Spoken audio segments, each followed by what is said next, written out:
ABC 6 News 11 at 11 starts right now.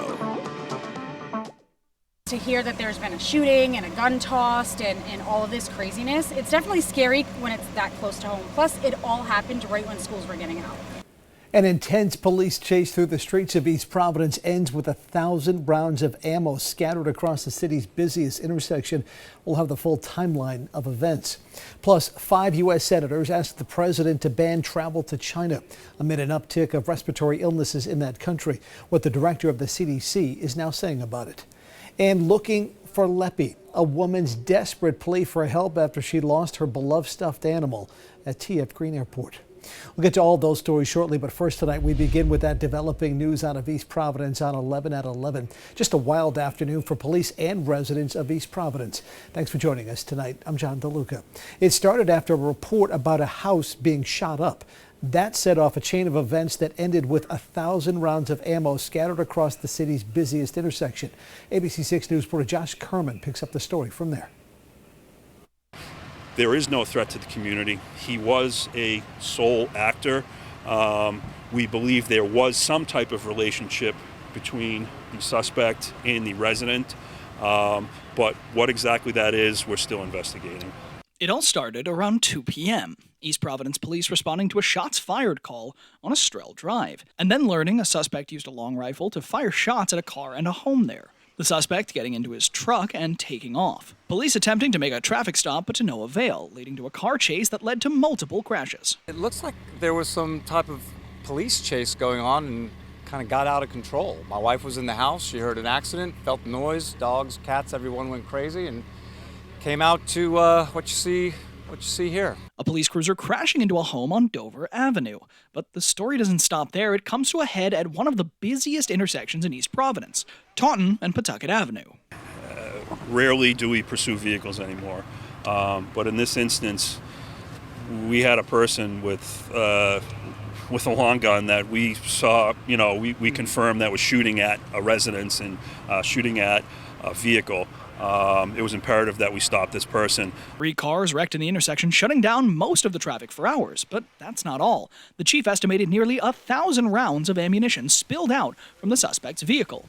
Police say they quickly caught the suspect after he tried to take off on foot. We're just starting this investigation. We have a ways to go. We need to find out what this person was up to, what they were up to with this amount of ammunition, where they were earlier in the day, where they were going. So we're just scratching the surface on this investigation. Police say they're still looking for a long rifle involved in the initial shooting, and if you have any information, to reach out to East Providence Police.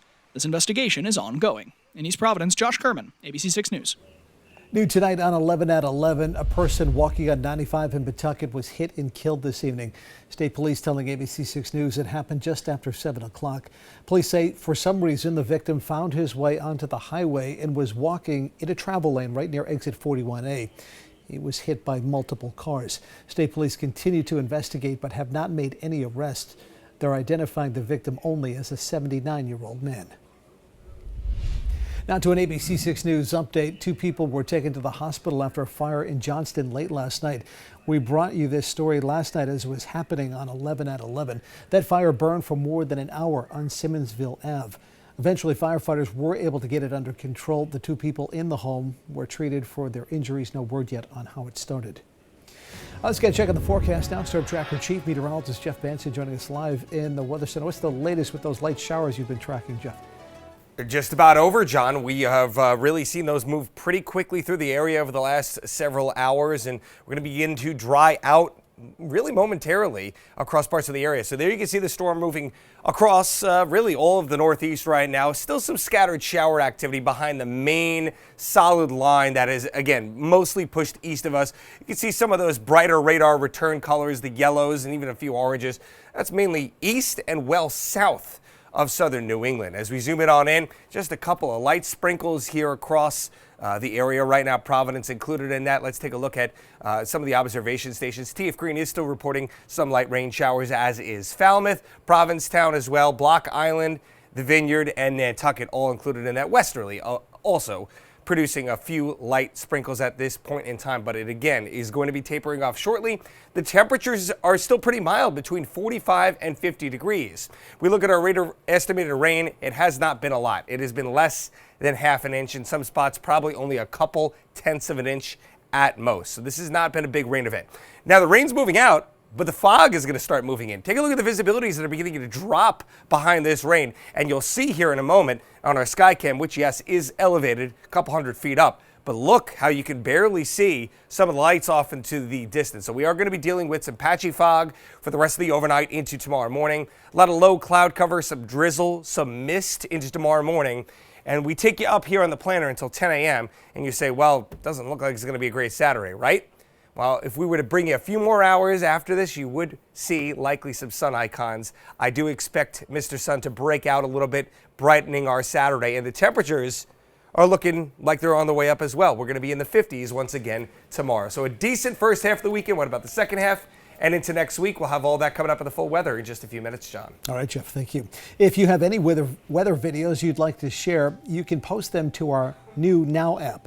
Your submissions can get you points that can be exchanged for prizes and gift cards.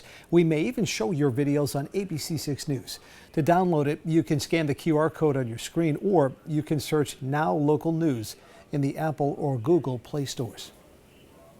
Now to our focus on your health at 11. 5 Republican U.S. senators want President Biden to ban travel from China as parts of that country see a surge in children with respiratory illnesses.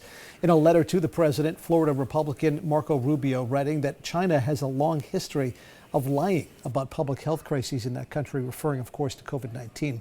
The CDC and World Health Organization say they are monitoring the situation closely. What we know as of right now today of what's happening in China, they are having an increase in some of their respiratory illness. They're seeing it in the northern part of their country. They're seeing an uptick in their pediatric population.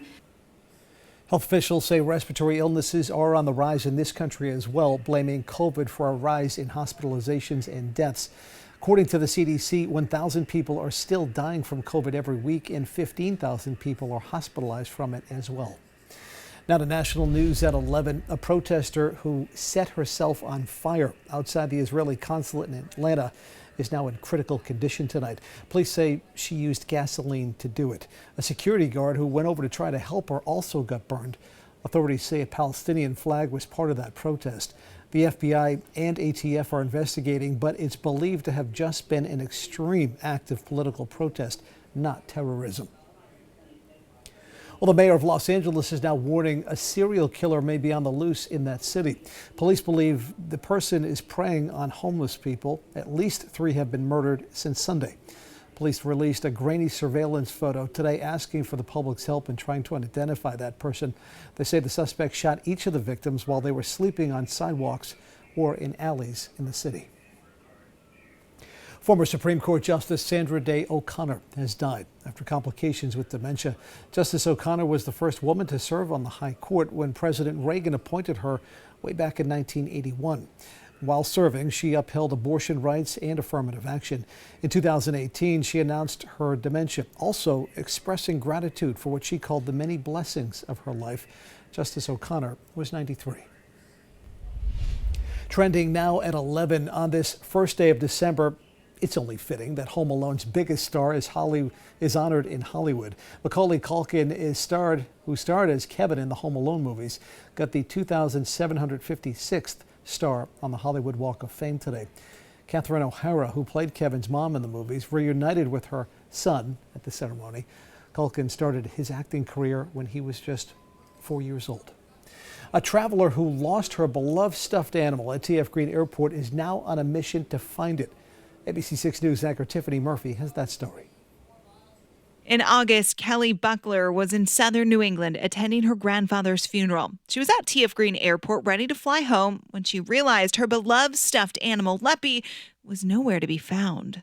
I bring my stuffed animal with me everywhere I go. She's been a lot of places, and I'm like, she wants to see the world.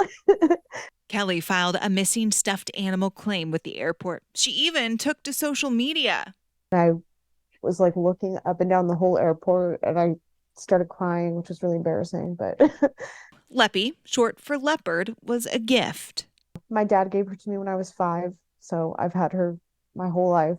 The two have been inseparable ever since, at least until that fateful day. She went to England with me. She went to France with me. She's a traveler. She's a trooper. And she definitely looks her age. She's got a couple surgeries as well. Like the seams were opening up on like her ear got chewed by my dog. In the interim, Kelly has found a new sidekick, Theo, but she says nothing will replace the memories and 20 years spent with Leppy. I'm old enough that I can accept not having her. So it just makes me sad to think that she's with someone who's not going to take care of her. Well, that was Tiffany Murphy reporting. Now, if you think you have a tip that can help Kelly track down Leppy, go to abc6.com and hit the submit news button right at the top of the page. You can email us using the form. Still to come tonight on ABC 6 News at 11, the first chapter in a weekend of rivalry games in Rhode Island with Bryant meeting Brown at the Pizzatola Center tonight. We've got the highlights as well as a PC URI preview coming up later in sports. Plus, Jeff has a full look at the 7-day forecast. You're watching ABC 6, Southern New England's trusted news source.